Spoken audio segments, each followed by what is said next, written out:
రాష్ట్ర ఉప ముఖ్యమంత్రి పవన్ కళ్యాణ్ నేడు కేరళం రాష్ట్రానికి వెళ్లనున్నారు. ఇటీవల ముంబైలో కుడి భుజం రొటేటర్ కఫ్ గాయానికి శస్త్రచికిత్స చేయించుకున్న ఆయన వైద్యుల సూచన మేరకు తదుపరి చికిత్సలో భాగంగా Ayurveda therapy చేయించుకోనున్నారు.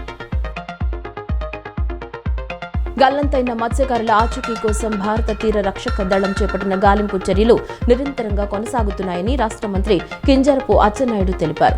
Coast guard assistant commanding officer Ranjith Kumar తో సంబంధిత అధికారులు మాట్లాడి సెర్చ్ ఆపరేషన్ పురోగతిని తెలుసుకున్నారని మంత్రి వెల్లడించారు. ప్రస్తుతం 5 నౌకలు, 2 డోర్నియర్ విమానాలు, 1 హెలికాప్టర్తో సముద్రంలో విస్తృతంగా గాలిస్తున్నట్లు కోస్ట్ గార్డ్ అధికారులు తెలియజేశారన్నారు.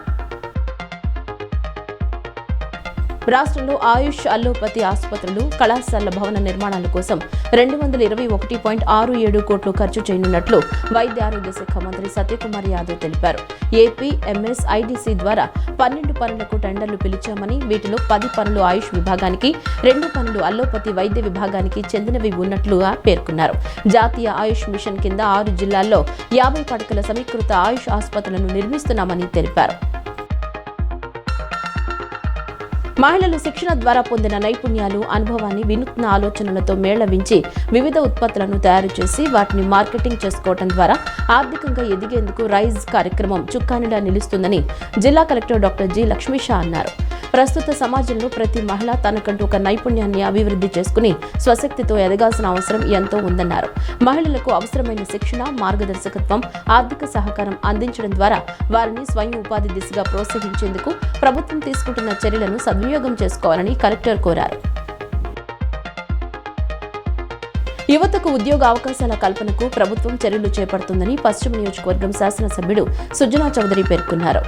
ఎంఎస్ఎంఈ రంగాన్ని బలోపేతం చేయాలనే ఉద్దేశంతో కూటమి ప్రభుత్వం ప్రయత్నాలు చేస్తుందని, అందులో భాగంగా భవానీపురంలో ఫ్లాటెడ్ ఫ్యాక్టరీ కాంప్లెక్స్ ను నిర్మిస్తున్నట్లుగా తెలిపారు.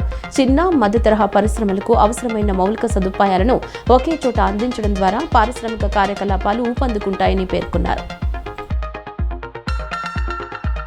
పెనమలూరు నియోజకవర్గంలోని తాడిగడప, ఉయ్యూరు పురపాలికల అభివృద్ధికి మహర్దశ పట్టనుందని, రెండింటిలో తాగు, మురుగునీటి సరఫరాల వ్యవస్థ, రహదారుల అభివృద్ధికి 459 కోట్లు నిధులు మంజూరైనట్లు ఎమ్మెల్యే బోడే ప్రసాద్ తెలిపారు. వీటిల్లో డ్రైన్ల నిర్మాణానికి 50 కోట్లు, యుఐడిఎఫ్ నిధులు 191 కోట్లు, యూసీఎఫ్ 150 కోట్లు, హామ్ నిధులు 50 కోట్లు ఉన్నట్లు వివరించారు. 11 కోట్ల శాసకి నిధులతో నియోజకవర్గంలో చేపట్టనున్న 11 అభివృద్ధి పనులకు శనివారం నుంచి శంకుస్థాపనలు నిర్వహించనున్నట్లు చెప్పారు. సభలో ఎలా వ్యవహరించాలో వైఎస్ఆర్సీపీ సభ్యులకు తెలియదని ఎమ్మెల్సీ వర్లరామయ్య తెలిపారు. హుందాగా ప్రవర్తించాల్సిన సభలో ఎలా పడితే అలా మాట్లాడతారా అని ప్రశ్నించారు. పెద్దల సభ అంటే అర్థం తెలుసా అని వైసీపీ సభ్యులను ప్రశ్నిస్తున్నారన్నారు. అల్లరి మూకల సభలో మాట్లాడే వాళ్లను ఏమనాలి? సభలో జరిగిన తీరు చూస్తే చాలా బాధేస్తోందన్నారు. ఇలాంటి అల్లరి మూకల మధ్య సభలో ఎలా ఉండగలమో ఆలోచించాలన్నారు. మెగా డిఎస్సీలో ఎలాంటి అక్రమాలు జరగలేదని విద్యాశాఖ అధికారులే ఆధారాలతో సహా స్పష్టంగా వివరించారని sports authority of Andhra Pradesh chairman Ravinayudu స్పష్టం చేశారు. డిఎస్సీ నియామకాలపై ప్రభుత్వం ఎప్పుడూ చర్చకు సిద్ధమని పిలిచినా ప్రతిపక్ష నేత వైఎస్ జగన్మోహన్ రెడ్డి కేవలం తప్పుడు ఆరోపణలు చేసి బెంగళూరు పారిపోతున్నారని ఆయన విమర్శించారు.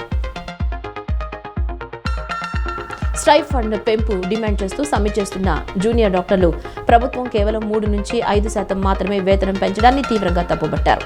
తమ డిమాండ్ అయిన 15% పెంపుపై రాతపూర్వక హామీ వచ్చే వరకు అత్యవసర సేవలతో సహా అన్ని బహిష్కరించి ఆందోళన కొనసాగిస్తామని స్పష్టం చేశారు. ఇప్పుడున్న జీవన ప్రమాణాలకు అనుగుణంగా 30% స్టైఫండ్ పెంచాల్సిందేనని వారు స్పష్టం చేశారు. లేని పక్షంలో సమ్మె కొనసాగుతుందని వారు స్పష్టం చేశారు. వైకాపా ప్రభుత్వ హయాంలో రాష్ట్రంలో నెత్తుటేరులు పారించిన జగన్ కు అధికారం పోయాక ప్రజాస్వామ్యం, నీతులు గుర్తొచ్చాయా అని టీడీపీ అధికార ప్రతినిధి మద్దిపట్ల సూర్యప్రకాష్ ధ్వజమెత్తారు. మంగళగిరిలోని టీడీపీ కేంద్ర కార్యాలయంలో శుక్రవారం ఆయన విలేకరులతో మాట్లాడారు. అప్పట్లో స్థానిక సంస్థల ఎన్నికల సందర్భంగా చెలరేగిన హింసను ఆయన గుర్తు చేశారు. వైకాపా నాయకులు అప్పటి మంత్రులకు జగన్ టార్గెట్లు పెట్టి మరీ ఏకగ్రీవాలు అయ్యేలా చేశారని పేర్కొన్నారు.